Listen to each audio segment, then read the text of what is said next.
Hola gente, ¿cómo andan? Yo soy Nacho, esta es la segunda parte de la interpretación de los sueños. Antes que nada quería aclarar que esta no va a ser la última parte, sí va a haber una tercera, en donde recién allí vamos a ver muchos conceptos que sé que ustedes están esperando con ansias, entre ellos primera tópica, aparato primario, aparato secundario, la vivencia mítica de satisfacción, etc.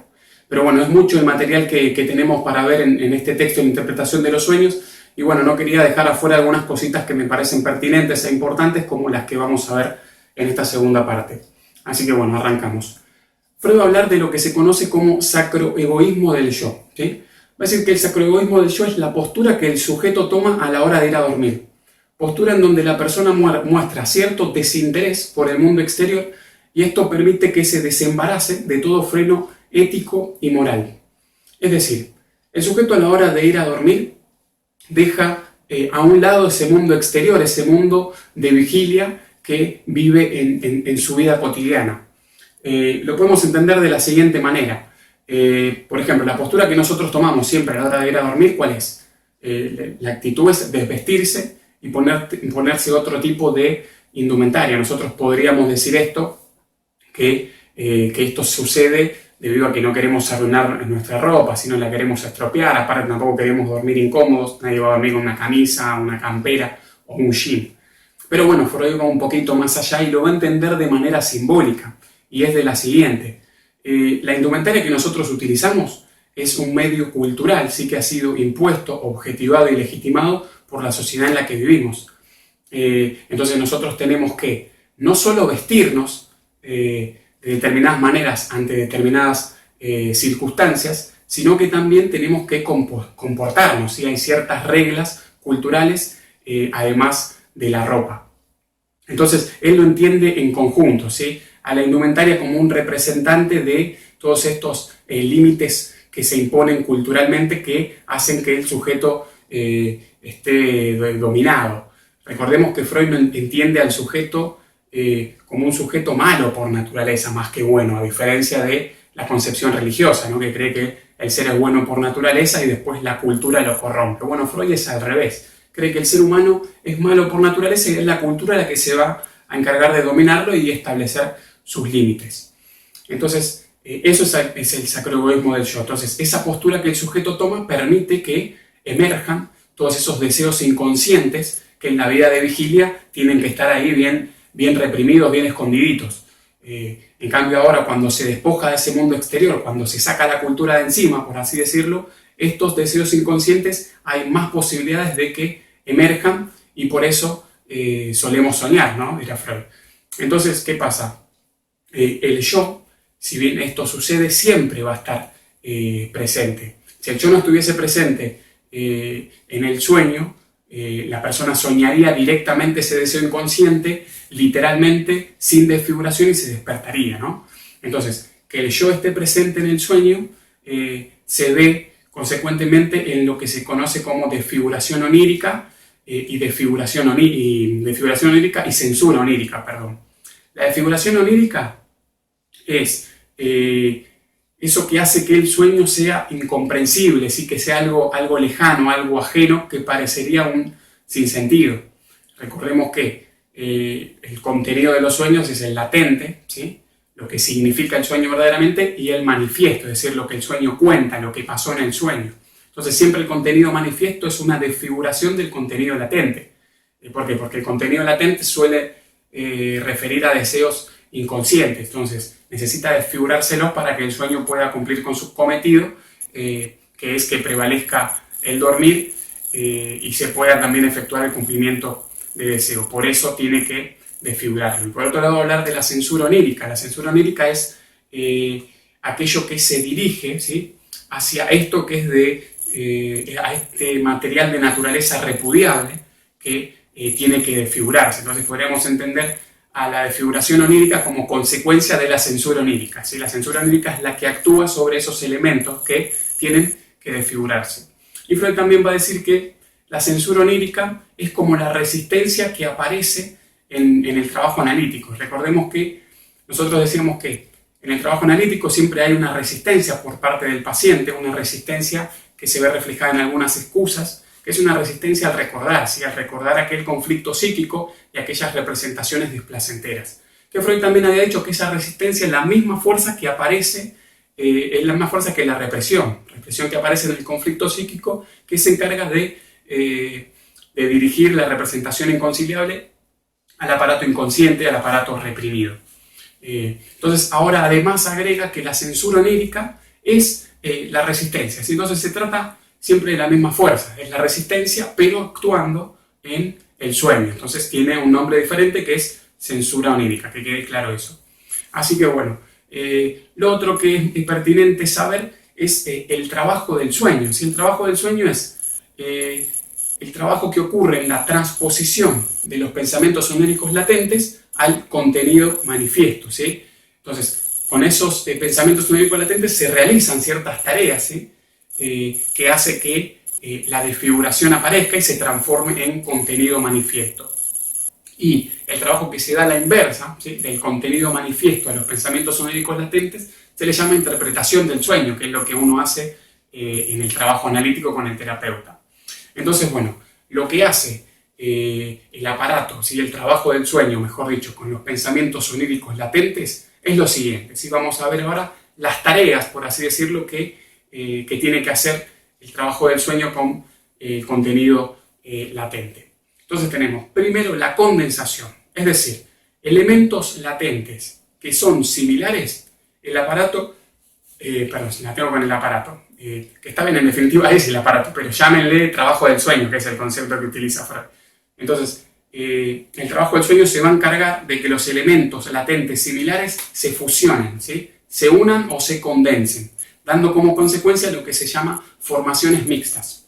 Es decir, ¿cuántas veces en los sueños hay una persona que representa a un sujeto X, no sé, a un padre, pero a su vez tiene cosas que lo asemejan a otro sujeto, ¿no? O también suele pasar esto que en una escena esa persona es tu padre y en otra escena del sueño después refleja a un hermano y después a un amigo. Entonces a eso se le llama condensación, ¿sí? Hay elementos similares entre esas personas, al parecer, que hace que se fusionen, ¿sí? Se fusionen en solo uno.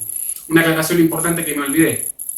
Entre el pensamiento onírico latente y el contenido manifiesto hay una gran diferencia de contenido, ¿sí? Siempre el contenido, valga la redundancia, el contenido del contenido manifiesto es mucho menor que el de los pensamientos oníricos latentes, y ahora vamos a ver por qué. Bueno, acá ya vemos en el primer caso la condensación hace que al fusionarse elementos similares ya se pierda mucho material de los pensamientos oníricos latentes. Bueno, la segunda característica, ¿sí? Es el desplazamiento. Dice que hay elementos que no se sustituyen, ¿sí? por componentes propios, ¿sí? Sino que se sustituyen por elementos más alejados. Es decir, se traslada el acento psíquico, se desplaza el acento psíquico de lo importante a lo menos importante, ¿sí? No sé de qué manera ejemplificarlo, la verdad, pero bueno, tiro no sé si cuán representativo será el ejemplo, pero supongamos que una persona tiene el deseo inconsciente de ver a sus padres teniendo sexo, ¿no? Entonces, ese deseo inconsciente puede desplazarse a, no sé, en el sueño puede representar simbólicamente una puerta con una cerradura, qué sé yo, que represente que el deseo de ver por la cerradura reflejaría ver a los padres teniendo, bueno, una boludez así, no es tan representativo. La tercera característica tiene que ver con la transposición, ¿sí? En la transposición, esto ya lo hemos visto en la parte 1, ¿sí? La transposición, los sueños siempre son en tiempo presente y en imágenes visuales. Entonces hay una transposición de pensamientos a imágenes.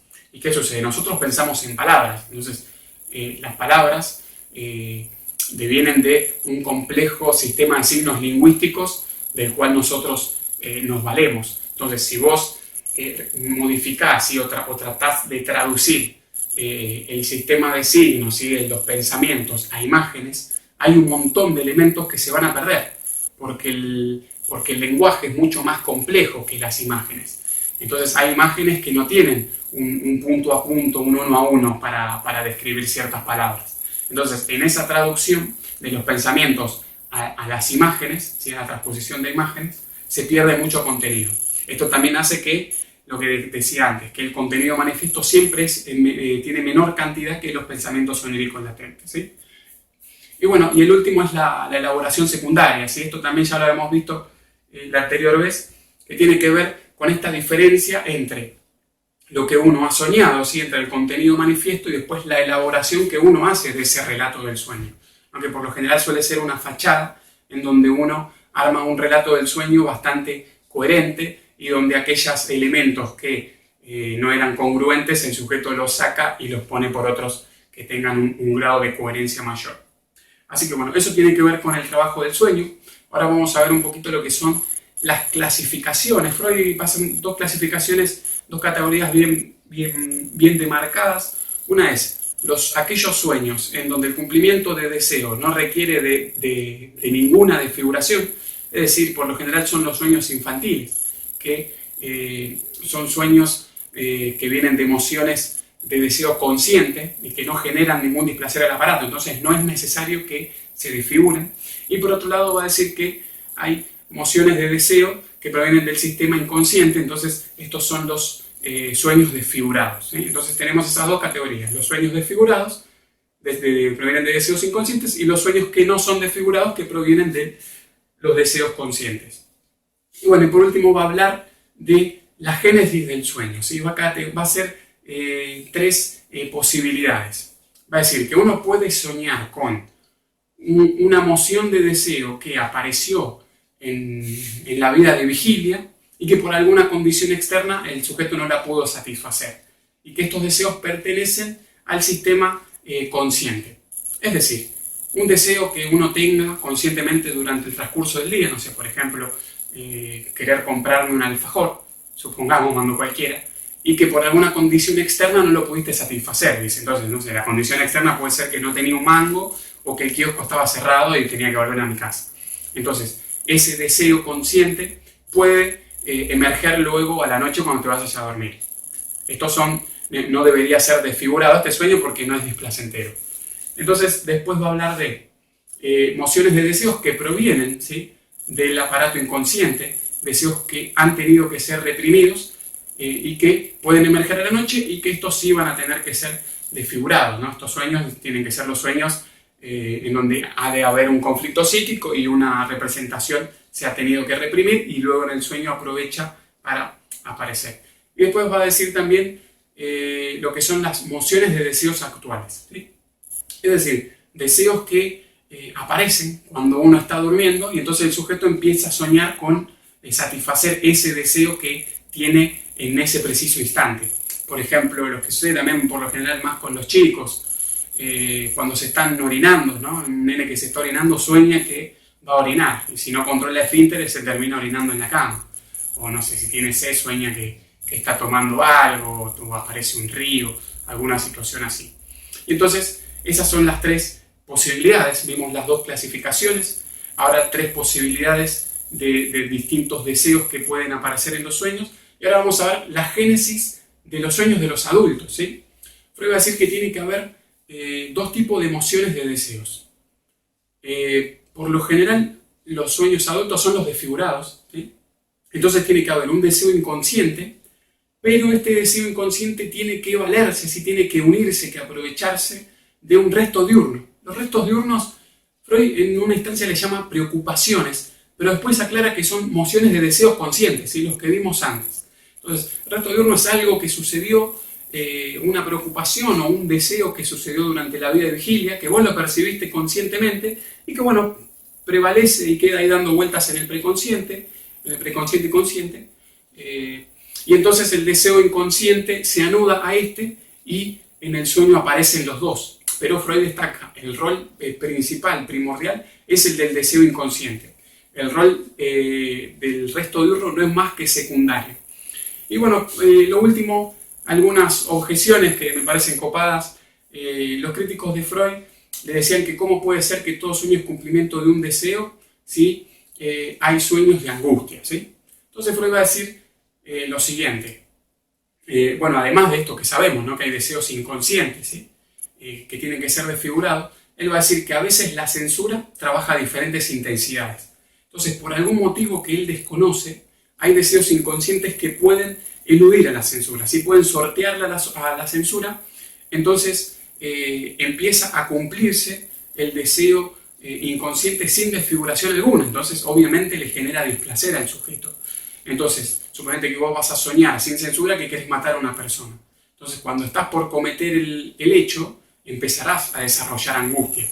Y esa angustia hará que te despiertes antes de que el hecho suceda. Entonces, Freud dice que la censura en esas situaciones, el último recurso que le queda es desarrollar la angustia para que la persona se levante y no pueda cometer este hecho, ¿sí? Este deseo inconsciente. Después, otra de las críticas es cómo puede ser que haya tantos deseos de esta índole, ¿no? De estos deseos tan repudiables, deseos sexuales, incestuosos, deseos de muerte. ¿Cómo puede ser que estén presentes en el ser humano?